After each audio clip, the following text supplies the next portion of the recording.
Vous me prévenez, c'est un pigeon trop près. Hein.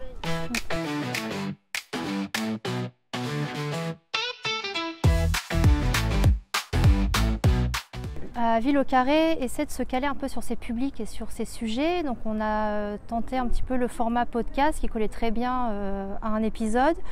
On a essayé aussi les mini-sites en capitalisation qui évitent en fait de lire beaucoup de papier. On fait un petit peu une communication en 360 degrés. Et donc cette année, en 2024, on s'est vraiment focalisé sur la partie interactive et collaborative, ce qu'on n'avait pas encore tenté. On a donc lancé le site lapartcitoyenne.fr qui est donc un site collaboratif.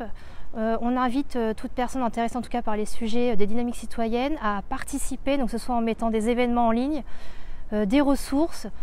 Donc on a monté ce site avec un nouvel outil qui est actuellement plus modulable, plus évolutif que les outils qu'on avait aujourd'hui et qui va nous permettre en tout cas dans le temps, nous, de monter en compétence au sein de l'équipe et peut-être à terme d'évoluer nos outils aussi sous cette solution. Le kit enjeu croisé, kit outil, très interactif, c'est-à-dire un système où les gens cliquent et donc il y a différentes fenêtres qui s'ouvrent, qui se referment, qui sont derrière reliées à des fiches. Ce qui fait qu'on a une interface assez ludique pour essayer d'apprendre un peu plus, aller en profondeur dans ces sujets qui est à destination des chefs de projet, en tout cas sur les sujets de transition. On a décidé d'élargir un petit peu nos newsletters afin de cibler notre public, mais de façon moins récurrente.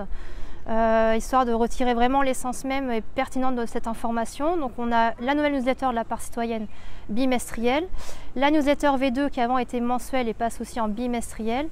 Et on a aussi décidé de revoir un petit peu la forme de la revue de presse Action Cœur de Ville, qui est également ciblée sur un public, mais qui était actuellement sous une mise en page pas forcément adéquate ou en tout cas qui ne permettait pas un archivage assez spécifique. On va développer également donc, notre site V2 sous une autre forme, suite en tout cas au développement de l'outil La Part Citoyenne.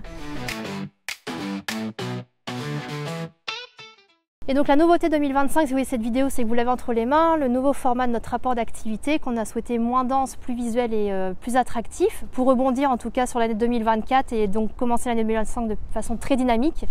Et donc on remercie les personnes qui nous accompagnent depuis de nombreuses années, Anne-Cécile Chawariblier sur le côté rédactionnel de ce rapport d'activité et Studio Hélographique, donc Daniel sur le côté visuel.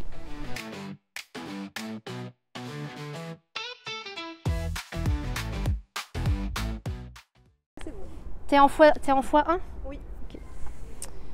Attends. Et non, c'est en accéléré. C'est là maintenant que je viens de voir. Attends, appuie longtemps. Oh là là.